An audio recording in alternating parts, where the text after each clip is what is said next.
Muy buenos días, buenas tardes o buenas noches, según sea el caso. En esta primera edición de estos conversatorios de la Sociedad Venezolana de Urología, tengo el placer de encontrarme con el doctor Rafael Paz Álvarez, quien casualmente es mi padre y quien nos va a contar un poco sobre anécdotas que surgieron a lo largo de su práctica profesional como urólogo de aproximadamente hace 65 años que empezó a practicar esta especialidad, y cuáles son aquellos mensajes que le pueden llegar a las nuevas generaciones sobre cómo llevar a cabo su carrera de una manera más óptima.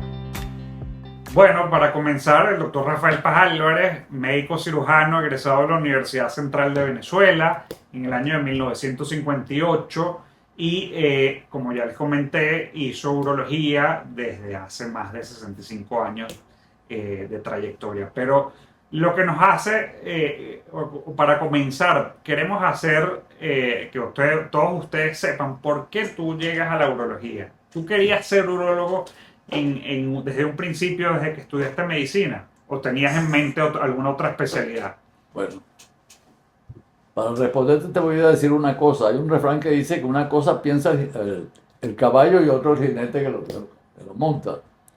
Yo jamás pensaba hacer urología. Yo con mis ideas y mis ilusiones de todo estudiante, me gustaba ser neurólogo, primero ser cirujano. Yo tenía que ser cirujano, definitivamente.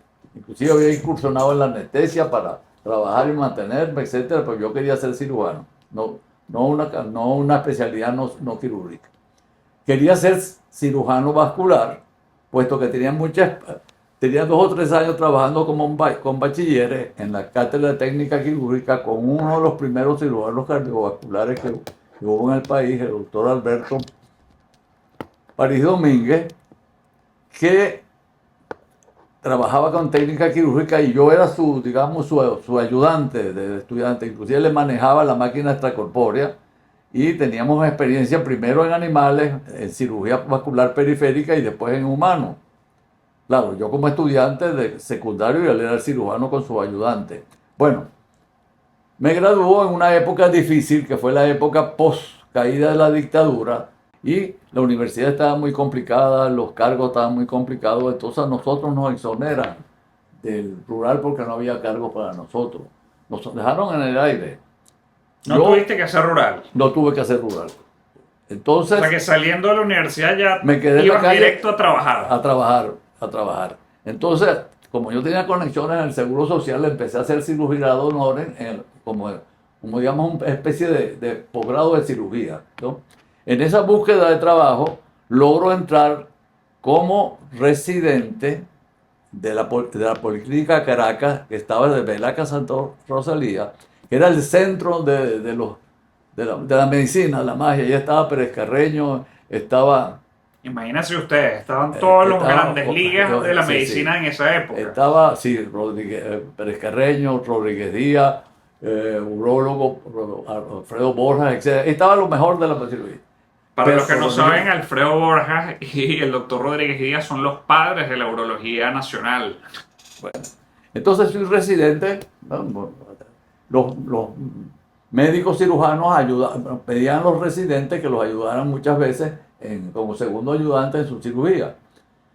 La enfermería estaba en manos de las monjas del Colegio San José de Tarbe. Y se llevaban aquello muy bien. Entre esas monjas había una novicia, una muchacha joven, que era la que se relacionaba con los residentes, ¿no? Y un buen día me dice: doctor Paz, usted, el doctor Alfredo Borja y el doctor Rodríguez Díaz necesitan un ayudante que los ayude en la consulta. Yo, que no había pensado nunca en la urología, porque en la época la urología era menos subestimada en la medicina, porque se relacionaba mucho con la venerología, ¿no? Era una especialidad solamente donde las mujeres no se atrevían a ir a su consultorio porque no hablaran mal de ella y pudiese relacionar con enfermedades venéreas, Puro sífilis, gonorrea, hemorragia, enfermedades. toda esa serie de cosas, ¿no? ¿Y era lo único que hacía el urólogo o No, lo que, no, no, pero no. era lo que se pensaba que el urólogo hacía en esa época, Bueno, en la cultura popular? sí, pero mientras que la urología estaba ya en manos de urólogos definidos, pero en general se había hecho por los cirujanos generales, como urología. O sea, los Eh, procedimientos quirúrgicos como litiasis, de sangrado, de crecimiento prostático los Mira, ejercían los cirujanos. bueno, ya te voy a decir, hasta los años 35, 40, en el 45 se funda la Sociedad de Urología por un grupo de médicos, ¿no? Encabezado por Alfredo Borja, ¿no? Que habían estudiado en Europa, en Francia, y habían estudiado sobre urología, porque las operaciones que se relacionaban con el aparato urinario las hacían los cirujanos generales, todos, ¿no? ¿Entendido? Entonces, bueno, voy allá, me relaciono con ellos, empiezo a hacer en esa época nos llamaban los attachés, hoy son los fellows, ¿no? Empiezo a trabajar con ellos. Y bueno, ellos, eso como al 6 meses, 8 años 6 meses, 8 meses de trabajar con ellos, me dice el doctor Borja, doctor Paz, ¿usted le gustaría entrar a hacer urología? Le dije, ¿cómo no? Yo quiero ser urólogo. No tenía ni idea de lo que era la urología. Y entonces, bueno, mire, hay una oportunidad en el hospital universitario para que usted entre como residente. Me puse enseguida a estudiar exhaustivamente las bases de la urología y entré como residente a finales de los 50, de la década de los 50, a principios del año 60. Pero una de las cosas que tenemos que hacer claro o tomar en cuenta es que en esa época no existía un posgrado formal para poder hacer la especialidad, sino que cómo se podía hacer, cómo te podías convertir en urólogo en esa fecha. Coincidiendo con este hecho que les hablo yo, de conectarme con el doctor Rodríguez Díaz y Alfredo Borja, que eran los padres de la urología, ya yo me había relacionado, ¿no? En mi trabajo de residente con el jefe de la cátedra de anatomía humana, eh, el doctor Rubén Rodríguez Escobar. Y también me hizo tuve la suerte de decirme, doctor, ¿para usted le gustaría ser profesor de anatomía? Por supuesto, yo nunca decía que no, le dije que sí. Bueno, necesitamos un instructor provisional. Y empecé a trabajar a finales de los 50 dando clases de anatomía como instructor interino. Después entré y me hice definitivo del año 60. Entonces, cuando yo entro de residente en la cátedra de urología para comenzar a aprender urología, ya yo soy profesor universitario. Y tenía cierta experiencia con los doctores Borja y Rodríguez Díaz. Entonces el doctor Borja, que era el jefe de la cátedra, me da como condición que le empiece a dar clases a los muchachos de pregrado de urología. Era muy sencillo, aprendía los mínimos conocimientos de urología, se los daba a los muchachos. Entonces ahí empieza mi carrera de urólogo, en esa época de urólogo. Es interesante notar que en esa época, y después sigo con mi historia, la urología, había muy poco urólogo en el país. La Sociedad de Urología contaba de 60 miembros, de los cuales los urólogos verdaderos serían alrededor de la mitad, el 50%. El resto eran cirujanos generales que habían firmado el acta de fundación. La mayoría de los urólogos estaban en Caracas y el Zulia, Maracaibo, porque en el interior del país había muy poco urólogo. En el Maracay había 2 urólogos, en Valencia había 2 urólogos, en el Táchira, en San Cristóbal había 2 urólogos y en Trujillo había un urólogo. Esos eran todos los urólogos, todas personas que hacían urología en el país. Entonces, comienzo a hacer digamos, mi residencia, ¿no? De urología. Que no era un posgrado formal, o sea, no tenías que presentar tesis, no había esa figura de R1, R2, R3. Yo era un residente, habían los jefes, los profesores de la universidad y los residentes, los residentes eran el doctor Alfonso Chalbó y yo, que no pertenecíamos a la universidad, sino que nos podía salir de nosotros cuando ellos quisieran, ¿no? Entonces, yo empiezo a actuar como urólogo, trabajando, aprendiendo, y entonces, ya después de eso, ya quedó instalada la cátedra de urología, los posgrados comienzan posteriormente, a los 2 años. Ya yo, los 2 años, yo tenía experiencia con urologo, yo pasaba estudiando urología, daba clases de pregrado y era profesor universitario, pero todavía no era jefe de la cátedra. Eso fue posteriormente que se apareció un cargo y fui al concurso y lo gané. Entonces ya entré a entrar como instructor de urología. O sea, yo era profesor universitario a tiempo completo, medio tiempo en anatomía y medio tiempo en urología. Bueno, eso fue el comienzo de Pero eso. después de cierto tiempo que tú me has comentado, tú ibas al colegio de médicos después de cierto tiempo ejerciendo la urología y era el colegio de médicos que te decía, ok, oficialmente ahora sí soy urólogo.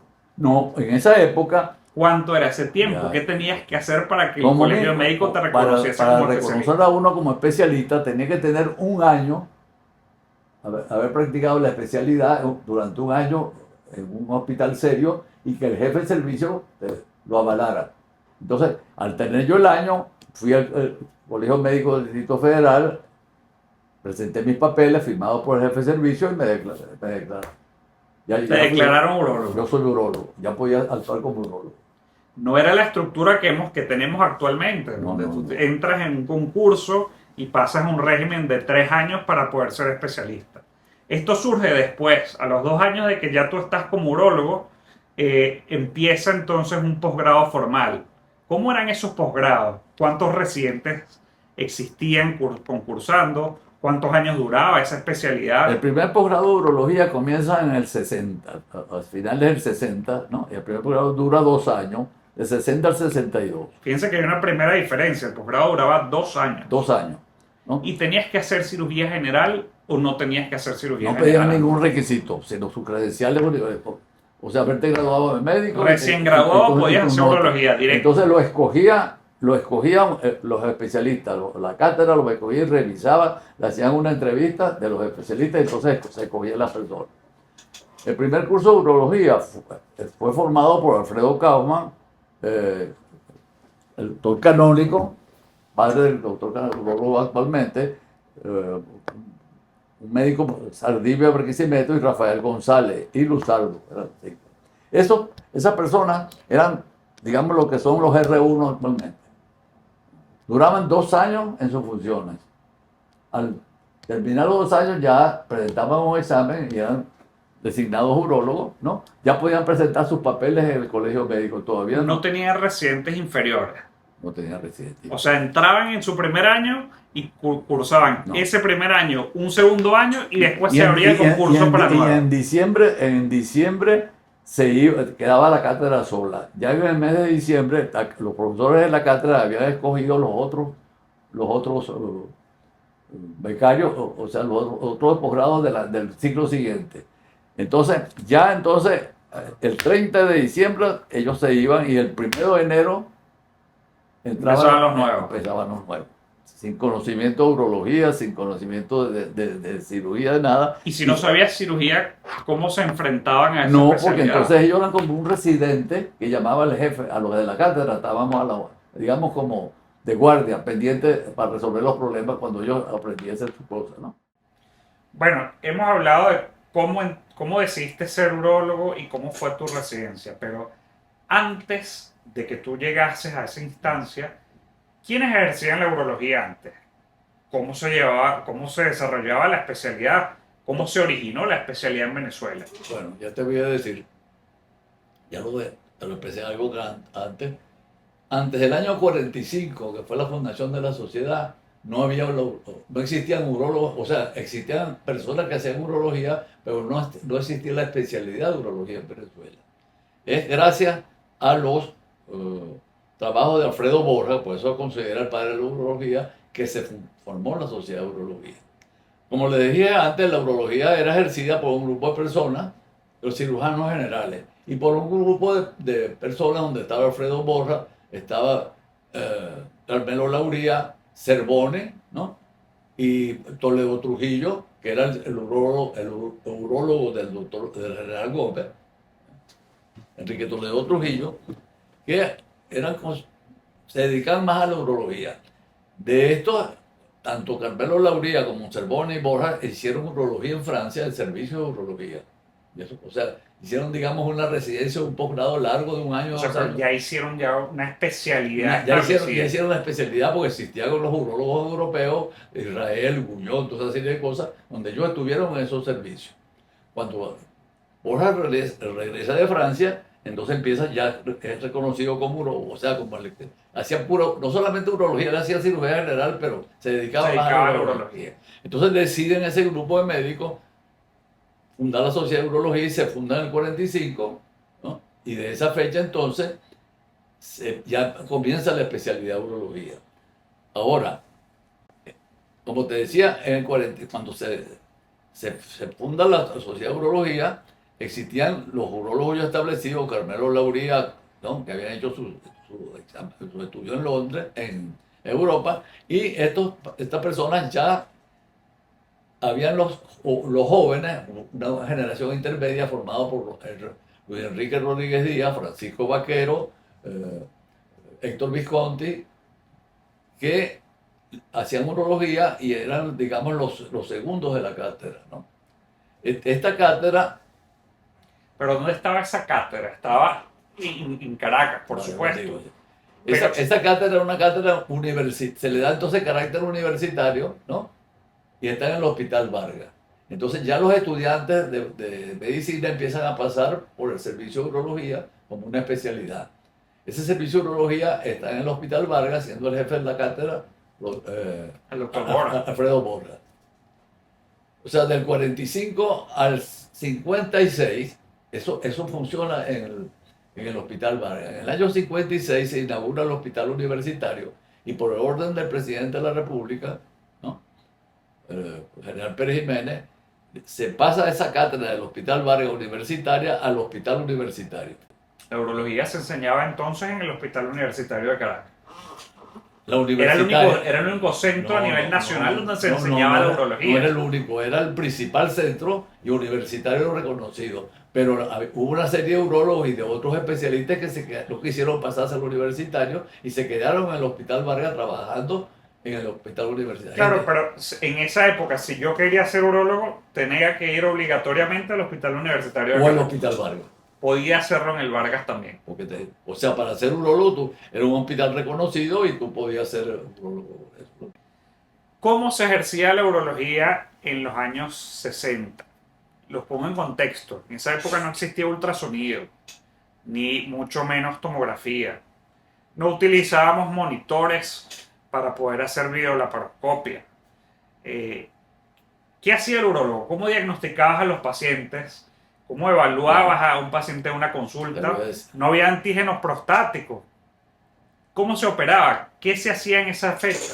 Bueno, yo te voy a decir, recuerda que en el hospital universitario, que era el centro de la docencia en urología, y era universitario, y estaba formando ya posgrado, se decía en la forma siguiente. Como tú lo has dicho, tenemos carencia de todos esos estudios que ustedes conocen, ¿no? De toda esa serie de exámenes no existían en esa época.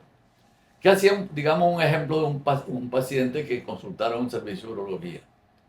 Se le examinaba exhaustivamente desde el punto de vista físico. Ahí se aplicaban todos los cánones de la semiología, ¿no? E inclusive Disculpa que te interrumpa.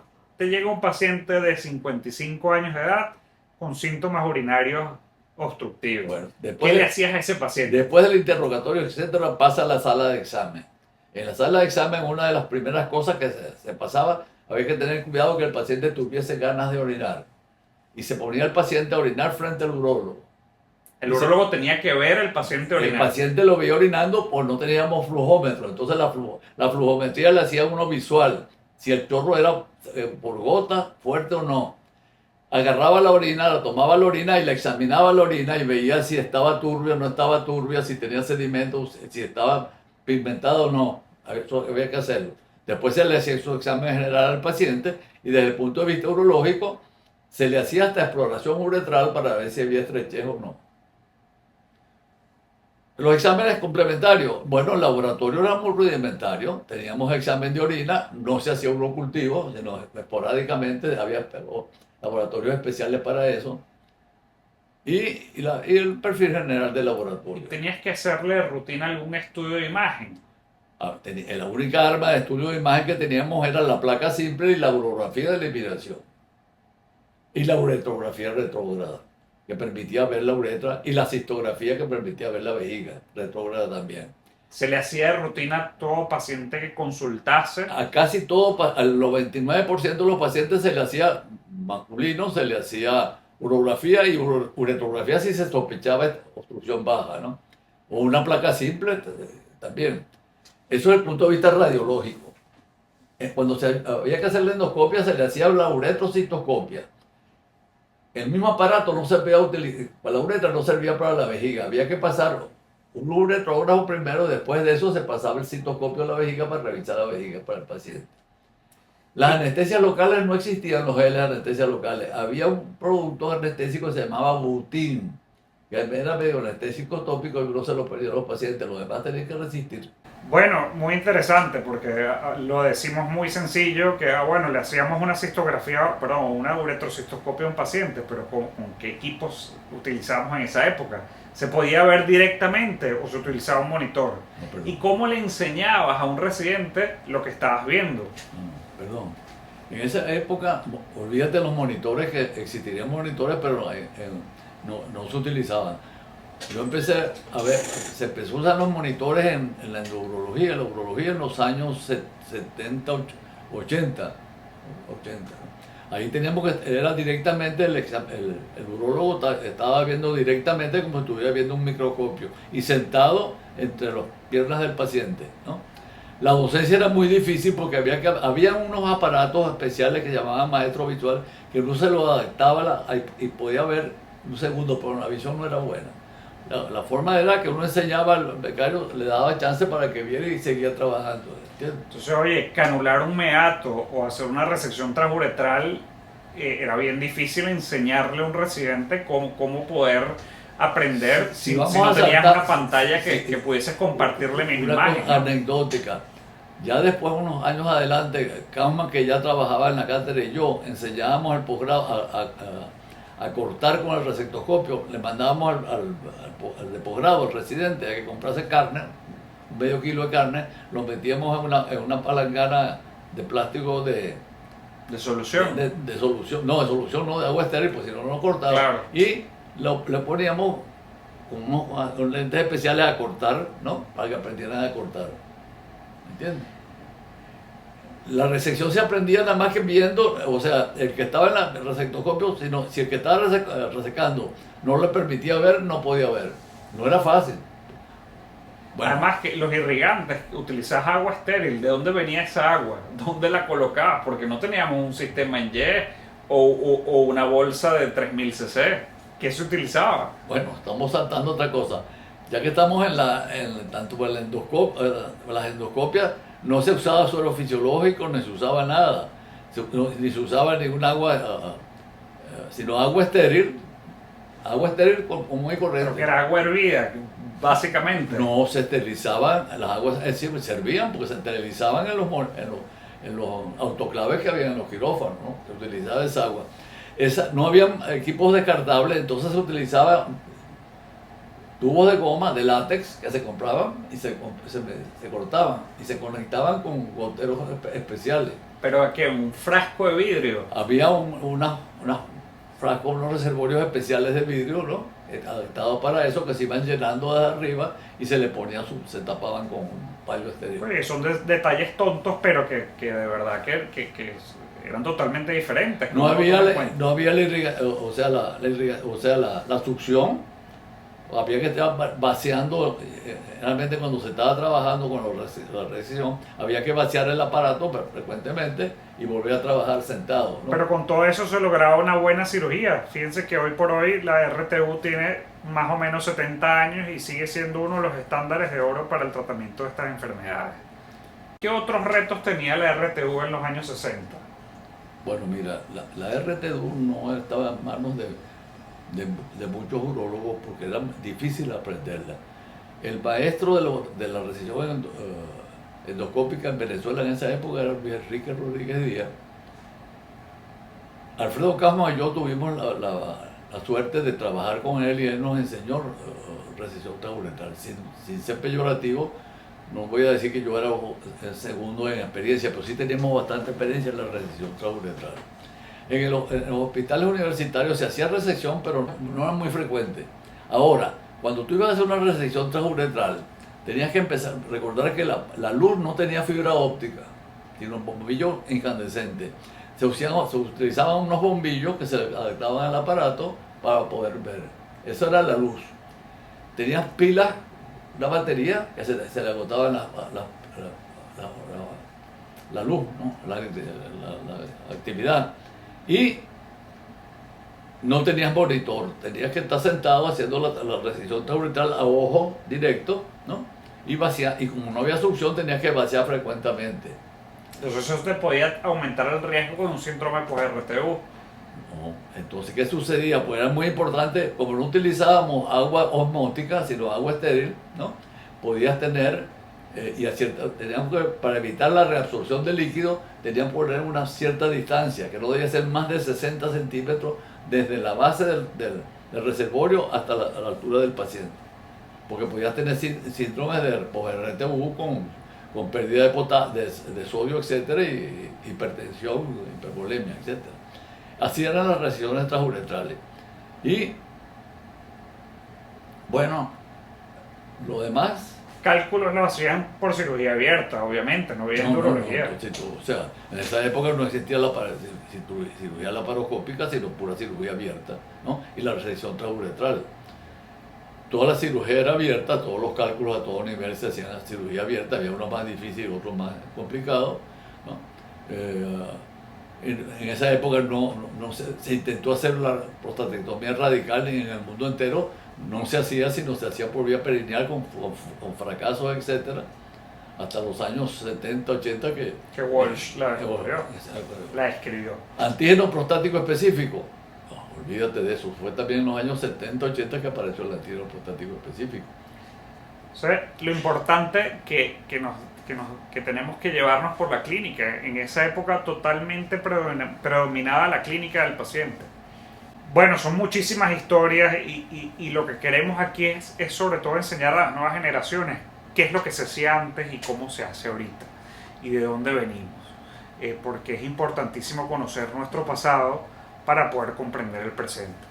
Y yo quiero que tú le dejes un mensaje, sobre todo a todos los nuevos urólogos que están a punto de egresar o que están recién egresados.